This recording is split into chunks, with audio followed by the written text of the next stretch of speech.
오늘 우리에게 주시는 말씀은 예레미야 49장 7절에서 22절까지 말씀입니다. 에돔에 대한 말씀이라 만군의 여호와께서 이와 같이 말씀하시되 대만에 다시는 지혜가 없게 되었느냐, 명철한 자에게 책략이 끊어졌느냐, 그들의 지혜가 없어졌느냐. 대단 주민아 돌이켜 도망할지어다 할 것이라. 깊은 곳에 숨을지어다. 내가 그의 재난을 그에게 닥치게 하여 그를 벌할 때가 이르게 하리로다. 포도를 거두는 자들이 내게 이르면 약간의 열매도 남기지 아니하겠고 밤에 도둑이 오면 그 욕심이 차기까지 멸하느니라. 그러나 내가 에서의 옷을 벗겨 그 숨은 곳이 드러나게 하였나니 그가 그 몸을 숨길 수 없을 것이라. 그 자손과 형제와 이웃이 멸망했은즉 그가 없어졌느니라. 내 고아들을 버려도 내가 그들을 살리리라. 내 과부들은 나를 의지할 것이니라. 여호와께서 이와 같이 말씀하시니라. 보라, 술잔을 마시는 습관이 없는 자도 반드시 마시겠거든 내가 형벌을 온전히 면하겠느냐. 면하지 못하리니 너는 반드시 마시리라. 여호와의 말씀이니라. 내가 나를 두고 맹세하노니 보스라가 놀램과 치욕거리와 황폐함과 저주거리가 될 것이요 그 모든 성읍이 영원히 황폐하리라 하시니라. 내가 여호와께서부터 오는 소식을 들었노라. 사절을 여러 나라 가운데 보내어 이르시되 너희는 모여와서 그를 치며 일어나서 싸우라. 보라, 내가 너를 여러 나라 가운데에서 작아지게 하였고 사람들 가운데에서 멸시를 받게 하였느니라. 바위 틈에 살며 사기를 점령한 자여, 스스로 두려운 자인 줄 여긴가. 내 마음의 교만이 너를 속였도다. 내가 독수리같이 보금자리를 높은 데에 지었을지라도 내가 그리로부터 너를 끌어내리리라. 이는 여호와의 말씀이니라. 에돔이 공포의 대상이 되리니 그리로 지나는 자마다 놀라며 그 모든 재앙으로 말미암아 탄식하리로다. 여호와께서 말씀하시되 소돔과 고모라와 그 이웃 성읍들이 멸망한 것 같이 거기에 사는 사람들이 없으며 그 가운데 머물러 살 사람이 아무도 없으리라. 보라, 사자가 요단강의 깊은 숲에서 나타나듯이 그가 와서 견고한 처소를 칠 것이라. 내가 즉시 그들을 거기에서 쫓아내고 택한 자를 내가 그 위에 세우리니 나와 같은 자 누구며 나와 더불어 다툴 자 누구며 내 앞에 설 목자가 누구냐. 근중 에돔에 대한 여호와의 의도와 대만 주민에 대하여 결심하신 여호와의 계획을 들으라. 양떼의 어린 것들을 그들이 반드시 끌고 다니며 괴롭히고 그 처소로 황폐하게 하지 않으랴. 그들이 넘어지는 소리에 땅이 진동하며 그가 부르짖는 소리는 홍해에 들리리라. 보라, 원수가 독수리같이 날아와서 그의 날개를 보스라 위에 펴는 그 날에 에돔 용사의 마음이 진통하는 여인같이 되리라 하시니라. 아멘. 예레미야 49장은 여호와 하나님의 심판을 받을 요단 동편의 이방 나라들에 대해서 언급을 하고 있습니다. 그 중에서도 이 에돔에 대해서 가장 길게 언급을 하고 있는데요. 이 나라들이 심판을 받아야 하는 이유를 본문에서는 그들이 교만하기 때문이다 라고 말하고 있습니다. 구약성경 전체적으로 보면은 하나님의 백성들이 또 이들로 하여금 괴롭힘을 당하였기 때문이다 라고 말하면서 또한 그들이 우상숭배를 했기 때문이다 라고 말하고 있는데요. 유일하신 하나님 외에 다른 것을 섬기는 것, 이런 죄에 대한 심판의 일관성을 통해서 우리는 우상숭배를 버리고 하나님을 섬겨야 한다는 것을 깨달아야 하죠. 이 에돔이라고 열애가 없습니다. 이방 나라 모든 나라가 다 마찬가지입니다. 그런데 그들은 변함없이 우상숭배를 하며 하나님을 섬기는 이 백성을 또한 괴롭히고 있으니 이에 대한 심판인 것입니다. 택함받은 이스라엘 백성 역시 하나님께서 오랜 기간 참으시다가 바벨론 포로로 잡혀갔죠. 이방 나라들 역시 오래도록 참으셨다가 이렇게 심판을 하시는 겁니다. 그렇기 때문에 이런 모든 상황을 통하여서 이런 하나님의 심판을 통해서 열방이 깨달아야 하는 사실은 무엇이냐? 유일하신 하나님께서 한 나라를 일으키실 수도 있고 또 한 나라를 멸망시키실 수도 있는 분이라는 것입니다. 우리와의 진정한 관계 회복을 원하시는 하나님 앞에 피조물인 우리가 보여야 할 자세는 겸손입니다. 어떻게 겸손해야 될까요? 우리가 하나님 앞에 겸손해야 된다라고 했을 때에 정말 엎드리면서 이런 모습도 필요하겠지만 가장 기본적으로 우리가 해야 될 겸손이 무엇입니까? 이 겸손이라고 했을 때 어렵게 생각하면 어려운데요. 가장 기본적으로 하나님은 창조주이시고 나는 피조물이다. 그 하나님께서 만드신 피조물이다라는 것을 인정하는 것이 가장 우리 인간에 있어서 기본적으로 전제되어야 될 겸손입니다. 피조물인 내가 어찌 감히 하나님 앞에 나아갈 수 있겠습니까? 라는 마음으로 하나님 앞에 나아가야 하는 것이죠. 그것을 인정하는 자를 하나님께서 겸손하게 보시는 것입니다. 여러분들이 잘 아시는 하나님께서 인정한 다윗이라는 인물이 어떻습니까? 그는 하나님 보시기에 특별한 것이 없습니다. 우리가 보기에도 특별한 것이 없죠. 어떻게 보면은 더 사울이 외모적으로나 또 능력적으로나 사울이 더 위대해 보일 수도 있습니다. 그러나 이 다윗이 위대했던 것은 다른 여느 인물보다 위대했던 것은 그는 늘 하나님을 인정했다는 거예요.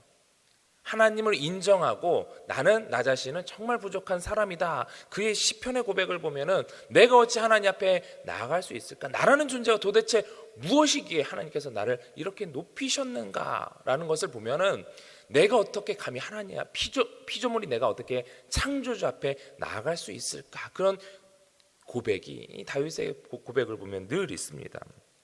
그것을 인정하는 이 다윗이 늘 했던 것이 무엇입니까? 하나님을 찬양하는 것이죠. 내가 어떻게 이런 마음이 있기 때문에 하나님 볼 때마다 하나님이 늘 감사한 거예요. 하나님을 찬양할 수밖에 없는 겁니다. 나는 약하고 하나님은 위대하시다라는 고백이 그 다윗의 고백에 날마다 있을 수밖에 없다는 것입니다.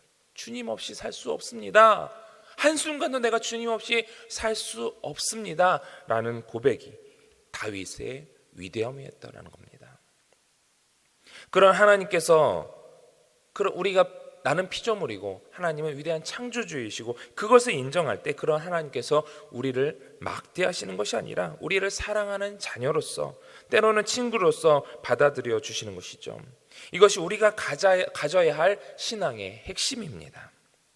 그런데 이 관계를 넘어서서 나는 하나님을 인정하지 않아 내 뜻대로 살 거야. 하나님 없이 나 혼자 살 수 있어. 하나님 말고 다른 것을 섬길 거야. 이런 생각들은 하나님 앞에서 가장 큰 죄악인 것이죠. 예레미야 48장 49장에서 언급되는 나라들은 그리고 성경에서 심판을 당하는 인물과 나라는 바로 이러한 죄로 인해서 심판을 당하는 것입니다. 우리 7절 말씀 같이 한번 봉독해 보겠습니다. 에돔에 대한 말씀이라 만군의 여호와께서 이와 같이 말씀하시되 대만에 다시는 지혜가 없게 되었느냐 명철한 자에게 책량이 끊어졌느냐 그들의 지혜가 없어졌느냐. 여기서 이 대만이라는 지역은 에돔 땅 북부에 위치하고 있습니다. 욥기를 보면은 대만 사람 누가 나오죠? 엘리바스라는 인물이 나옵니다. 욥기에서 나오는 그 핵심이 무엇입니까?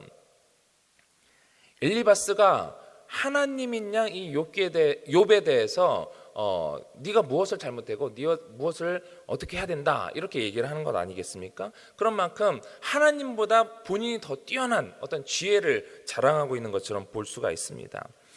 이런 이 대만 사람 이들 부족 가운데 이제 지혜자가 많았던 것으로 성경 곳곳에서 언급을 하고 있는데 그러나 그들의 지혜가 오히려 이 대만 사람들 그들의 지혜가 오히려 그들 자신을 교만하게 만들었고 하나님을 더 외면하게 만들었던 것입니다. 에돔이 지적받는 것이 그것이고 엘리바스 역시 그런 하나님 앞에 지적을 받는 것이죠.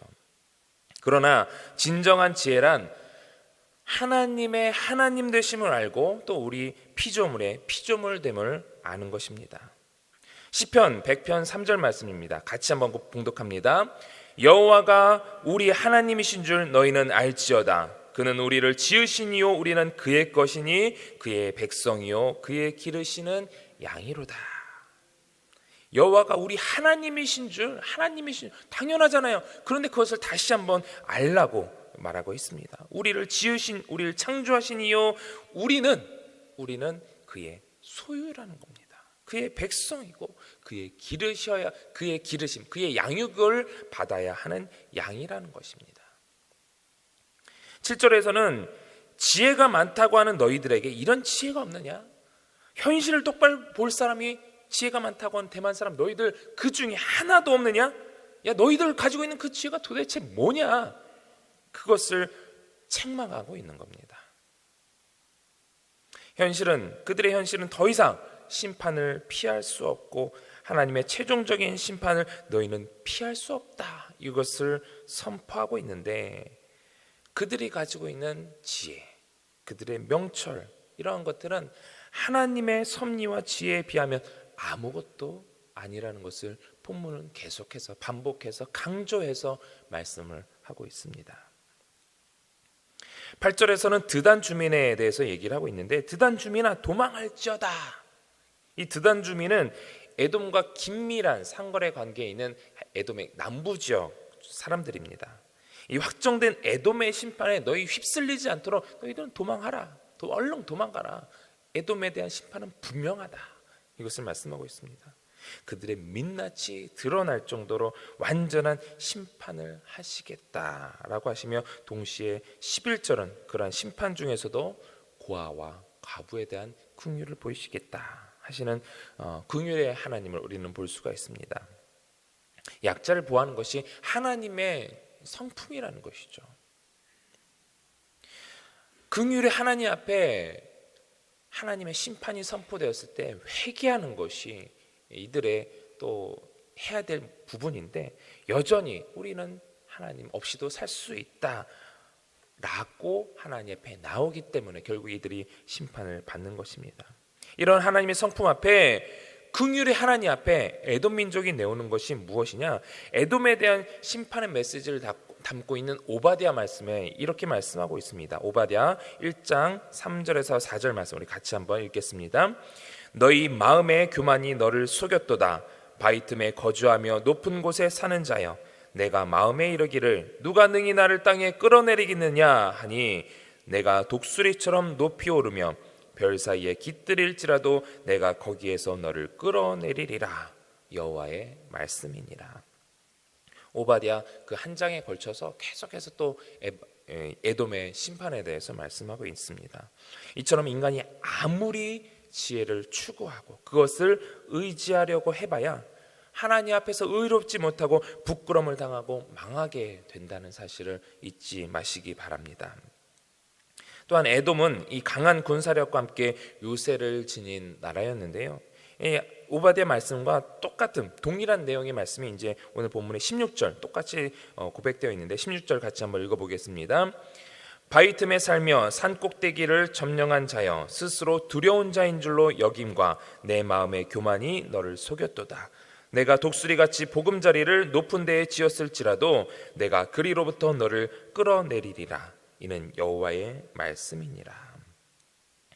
이들의 살고 있었던 이 거처는 전쟁에서 유리한 위치였습니다. 누구도 그곳을 올라갈 수 없을 정도로 높은 요새에 위치해 있었다고 그러죠. 그래서 누구도 자신들을 침략할 수 없으리라 라고 이런 교만한 마음을 가지고 있었던 거예요. 스스로 속였던 거죠. 그래서 독수리같이 보금자리를 높은 데에 지었을지라도, 아무리 높은 데에 지었을지라도 하나님께서 끌어내리시고자 한다면 그것을 막을 자 없다라는 것이죠. 그리고 하나님께서 심판하실 때는 철저한, 완전 처절한 그런 심판을 당하게 될 것이고, 그 폐허가 됨으로 인하여서 모든 사람들의 비웃음거리가 될 것이다. 하나님의 말씀인 것입니다. 자기 손에 있는 힘을 믿고 하나님을 무시하는 자들은 당장 무엇을 이룰 수 있을 것처럼 또 실제로 무엇을 할 수 보일 수 있죠. 그러나 그렇게 인간의 힘으로 공들여 쌓아놓은 모든 것은 순식간에 무너지기 마련입니다. 다시 한번 말씀드리지만 참된 지혜가 무엇입니까? 참된 지혜자가 누구입니까? 창조주 하나님, 나보다 크신 하나님을 인정하며 그분만을 인정하는 것, 그분만을 의뢰하는 것, 그것이 지혜자입니다. 갈수록 과학과 문명은 발달하죠. 슈퍼컴퓨터가 아무리 발달하고 또 세상의 지식이 발달하고 수많은 정보들 아무리 빠르게 처리를 하는 이 시대에 우리가 많은 정보를 얻을 수 있다 할지라도 모든 만물을 지으신 하나님의 지혜에 비하면 우리가 가진 것은 정말 아주 작은 것에 지나지 않습니다. 하나님을 경외하는 것이 지혜의 근본이다 라고 잠언 1장 7절은 말씀하죠. 이스라엘이 심판당하는 이유에 대해서 예레미야 2장에서 이렇게 말씀하고 있습니다. 2장 19절입니다. 내 악이 너를 징계하겠고 내 반역이 너를 책망할 것이라. 그런즉 내 하나님 여호와를 버림과 내 속에 나를 경외함이 없는 것이 악이요 고통인 줄 알라. 주 만군의 여호와의 말씀이니라. 하나님을 버리고 우리 속에 하나님을 경외함이 없는 것이 악이다. 그것이 우리의 고통이다 라는 사실을 예레미야는 지적하고 있습니다. 이스라엘이 멸망한 이유도 이것이다 라는 것입니다. 오늘 여러분들이 두려워하고 있는 것이 혹시 있으십니까? 그리고 그 두려움 때문에 여러분들이 의지하는 것이 있으십니까? 아무래도 두렵게 되면 우리가 무언가 어떤 공포심을 갖게 되면은 우리의 시야가 좁아지죠. 시야가 좁아질 수밖에 없습니다. 지난주에 교회에서는 이제 소방 훈련을 하게 되는데 그것을 이제 인도하시는 집사님이 이렇게 얘기를 하십니다. 불 나면요 아무리 어떤 교육을 받았던 것도 기억이 안 납니다. 공포를 당하게 되면 불이라는 그런 어려운 갑작스러운 환경을 당하게 되면은 아무리 소화기 뭐 바람 등지고 또 어떤 뭐 이렇게 해야 된다고 그러는데 저도 하나도 기억이 안 나요. 근데 불이 나면은 배웠던 것도 하나도 기억이 안 난다는 거예요. 공포를 당하게 되면은 우리가 그렇게 된다라는 것이죠. 두렵게 되면요 하나님을 봐야 된다는데 설교 시간에 그렇게 목사님이 그렇게 말씀하셨고 우리가 성경을 봤는데 실제로 내가 어려운 일을 당하게 되면 우리가 무엇을 해야 될지 가장 그 우선순위를 잊어버리게 된다라는 것입니다.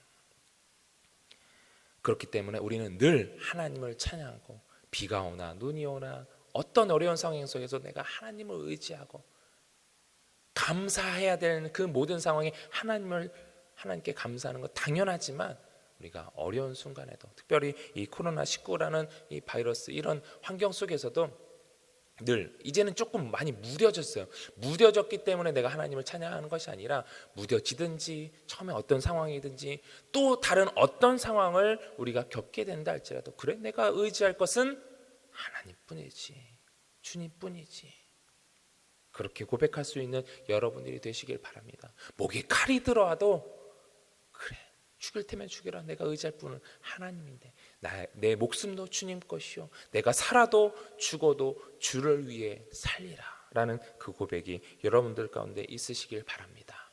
이런 믿음이 늘 평소에도 훈련이 되어야 어떤 상황 속에서도 우리가 주님을 찬양하고 의지할 수가 있습니다. 그리고 순간순간에 여러분들이 어떤 결정을 내려야 되는 순간에 내 마음대로 내가 돈이 있기 때문에 이렇게 해결하면 되지 이것이 아니라 그 순간에도 하나님 내가 이것을 어떻게 해야 되겠습니까? 순간순간 늘 고민하고 생각해야 되는 그 순간에 하나님을 의지할 수 있는 여러분들이 되시길 바랍니다. 어떤 결정 속에서도 늘 하나님을 경외하고 의지하고 나 중심의 결정이 아니라 하나님 중심의 결정을 내리시는 여러분들이 되시길 바랍니다. 그러할 때 하나님께서 원하시고 기뻐하시는 삶을 살게 되는 것입니다. 그런 삶을 살아가는 여러분들이 되시기를 주님의 이름으로 축원합니다. 기도하겠습니다. 하나님, 우리는 지금까지 겪어보지 못한 상황을 지내며 지금 당장에 그리고 미래에 대한 두려움이 있는지도 모릅니다. 이 모든 문제 앞에서 또 크고 작은 문제 가운데에서 하나님을 의지하기보다는 인간적인 지식과 지혜를 의지하며 내 뜻대로 결정을 내리기 쉬운 상황에서 오직 하나님만을 의지하기를 원합니다. 오히려 이 위기 속에서 우리의 진실된 믿음을 점검하는 시간 되게 하여 주시고 혹여나 흔들리고 있는 영혼이 있다면 믿음으로 잘 세울 수 있는 이 시기가 되게 하여 주옵소서. 감사함으로 또 모든 것이 주님께로부터 왔음을 인정하며 드리는 이 예물 위에 주님께서 친히 안수하여 주시고 하나님의 지혜로 충만하게 하여 주옵소서. 감사드리며 살아계신 예수님의 이름으로 기도드립니다. 아멘. 우리 찬송가 523장 부르시고 통성기도 하겠습니다. 523장입니다. 우리 힘차게 찬양하도록 하겠습니다.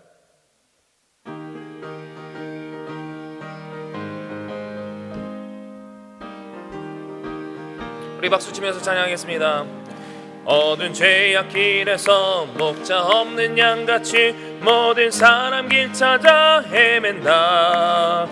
자비하신 하나님 독생자를 보내서 너를 지금 부르니 나오라. 이때라 이때라 주의 긍휼 받을 때가 이때라. 지금 주께 나와 겸손하게 아뢰라. 구원함을 얻으리 험한 십자가 위에 달려 돌아가신 주 다시 살아나셨네 기쁘다. 죄인 구원하실 때 어서 주께 나와 귀신 은혜 구하라 구하라. 이때라 이때라 주의 긍휼 받을 때가 이때라. 지금 주께 나와 겸손하게 아뢰라. 구원함을 얻으리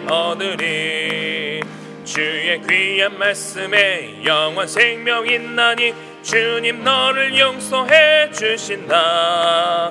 주가 부르실 때에 힘과 정성 다하여 주의 은혜 받으라 받으라. 이때라 이때라 주의 긍휼 받을 때가 이때라. 지금 주께 나와 겸손하게 아뢰라. 구원함을 얻으리 세월 빨리 흐르고 세상 친구 가는데 너의 영혼 오늘 밤 떠나도 주의 구원 받으면 천국에서 영원히 주와 함께 살리라 살리라. 이때라 이때라 주의 긍휼 받을 때가 이때라. 지금 주께 나와 겸손하게 아뢰라. 구원함을 얻으리 우리 주신 말씀 기억하면서 함께 기도하실 때에 우리 안에 있는 교만을 내려놓게 하여 주시고 하나님보다 더 앞섰던 것이 있으면 깨닫게 하여 주셔서 모든 상황 속에서 오직 주님만을 의지하는 우리들이 되게 해달라고, 혼란한 이 시대에 진실된 믿음으로 단련되는 이 시기가 되게 해달라고 기도하시고, 우리 바울교회가 성령 충만 사랑으로 충만하게 하사 하나님의 선한 뜻을 이뤄가는 공동체가 되게 해달라고, 또 우리 담임 목사님 자가격리 중이신데 하나님과 더욱 친밀한 시간을 갖게 하여 주셔서 성령 충만 말씀 충만 은혜 충만하게 해주셔서 바울교회를 이끌어가며 부족함이 없게 해달라고, 또 원로 목사님의 가정과 건강 말씀 사역을 위해서, 또 다음 세대 큰 복을 위해서 기도하시고, 또 코로나19 바이러스로 인한 모든 상황이 속히 마무리될 수 있게 해달라고, 개인의 몸과 또 마음의 병든 자리의 치료와 가정의 기도 제물 놓고 우리 주님 3번 간절히 부르고 통성으로 기도하겠습니다. 주여 주여